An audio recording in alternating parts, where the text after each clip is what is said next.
Dans le but d'apporter un plus à l'agriculture béninoise, pour nos travaux de mémoire de licence professionnelle, nous avons décidé de travailler sur la fertilisation de la culture du soja. Cette étude est menée dans la commune de Kétou. Elle a pour but premièrement de mettre en valeur les déchets organiques, d'apporter ensuite une plus-value aux pratiques culturelles du soja par la proposition d'une nouvelle composition d'engrais organiques fait à base de déchets domestiques. Et enfin, de comparer l'effet de cet engrais sur la productivité du soja par rapport à la dose actuelle de fertilisation, c'est-à-dire 150 kg de NPK à l'hectare.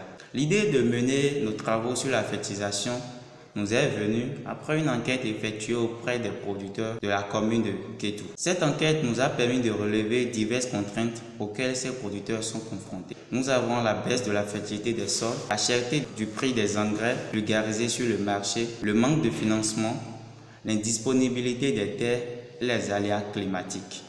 Après hiérarchisation de ces contraintes, il en ressort que la baisse de la fertilité des sols est la principale contrainte qui impacte négativement le rendement du soja.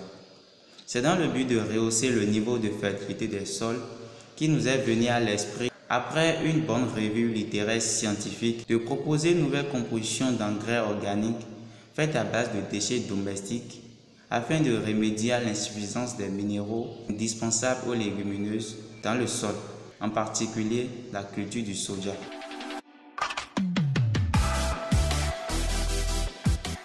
Pour ce faire, un essai de 4 traitements répétés 3 fois suivant le dispositif en bloc aléatoire complet a été installé sur une superficie de 220 m² avec 12 m² de superficie par unité parcellaire, demi-mètre entre blocs, 1 mètre entre traitements et demi-mètre comme pare-feu au bordure du site d'expérimentation. Les 4 traitements sont les suivants.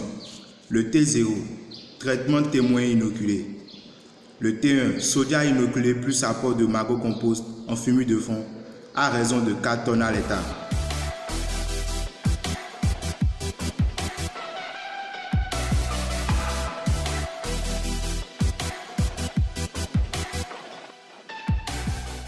T2, soja inoculé plus apport d'engrais fait maison constitué de purin de peau de banane obtenu après introduction des peaux de banane dans de l'eau laissé macérer pendant 48 heures minimum.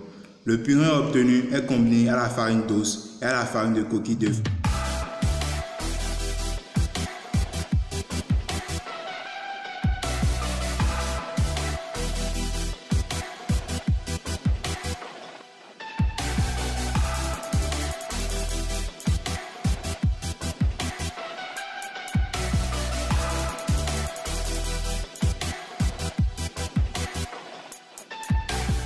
Appliqué en fumier de fond en proportion respective 1000 litres de purin, 750 kg de farine d'os et 750 kg de farine de coquille d'œuf à l'hectare. Le traitement T3, soja inoculé plus apport de NPK à raison de 150 kg à l'hectare.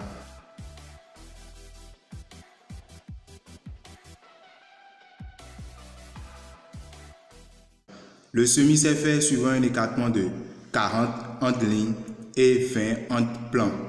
17 jours après semis a débuté la collecte de données. Elle s'est faite sur 5 plants par unité parcellaire à une fréquence de 7 jours. Les paramètres suivants ont été collectés: hauteur des plants, nombre de feuilles et le diamètre collé. Après l'analyse de ces données, les résultats suivants ont été obtenus. Les traitements T2 et T3 ont donné les meilleurs résultats sur les paramètres collectés. Contrairement aux traitements T0 et T1, les résultats obtenus sont faibles et la différence n'est pas significative. Ainsi, le NPK et l'engrais fait maison favorisent la croissance et le développement du soja. En somme, le non-respect des doses de recommandation et le prix élevé du NPK constituent des inconvénients de l'utilisation de celle-ci, ce qui nous amène à mettre en lumière le fertilisant fait maison au vu des résultats obtenus durant l'essai.